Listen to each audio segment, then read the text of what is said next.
Welcome to the Best 5-Minute Wine Podcast. I'm your host, Forrest Kelly. From the seed to the glass, wine has a past. Our aim at the Best 5-Minute Wine Podcast is to look for adventure at wineries around the globe. After all, great minds think alike. Let's start the adventure. Our featured winery is... We continue our conversation with Vito, founder of winecork.com.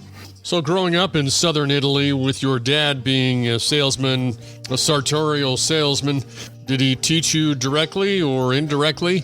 Not indirectly.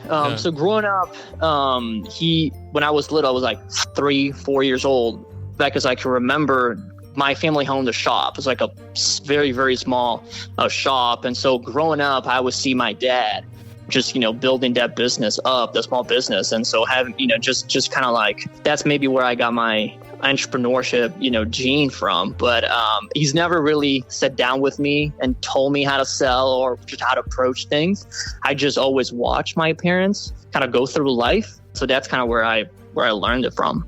That's a beautiful thing when a father can pass along to his son some charismatic sales techniques. And as that happened, how did that dovetail into your love of wine? I was working one summer at a famous hotel in Italy. I was in college at that time. I attended a free wine tasting, for employees. And at the time, I knew nothing about wine. Wine has always been around, but I knew nothing about it. And to be honest, I didn't even like it. But it was free. All my friends were gone, so why not? The first hour and a half about, we're all talking about wine and minerality, mushrooms, candied fruit, you name it. I thought everyone had lost it.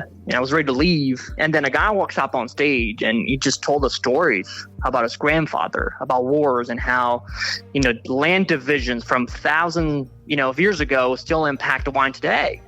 And then one thing he said that stayed with me was what's important is everything around a glass, not inside.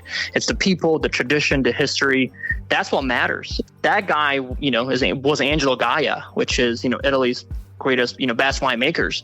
And so that was a turning point for me. That's when I realized wine isn't just a drink that sits on the table. It's stories, it's people, and it's a way for me to learn more about the world. So I went to business school in Florence, business finance. I always loved numbers. When I was working on a summer job, I got into wine. And so that kind of like took a different path. A common theme in my life has always been storytelling. It's just something I've always loved, just history and stories.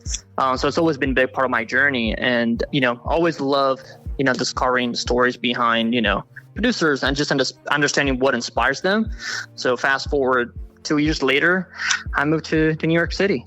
So moving from southern Italy to the Big Apple, to New York, tell me a little bit about that. Yeah, so when I moved to New York City, I started working in the wine industry.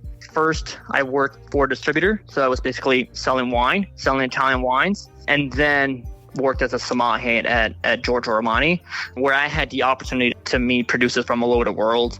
It was really awesome connecting with them and sharing their stories with other people. Whoa, hang on a second there. You kind of glossed over the sommelier part. That's no small task. It was not the common path where, you go and, to school and, you just study, get your course. To me, it's always been about, again, I worked sales, so it wasn't really on the floor, which is what I did at Giorgio Armani. It was just passion. I kept reading and studying. It's very interesting because there was a point where I was selling Italian wine. So I was working for a distributor. So that's a sales job, right? You don't have to have a degree or anything in wine.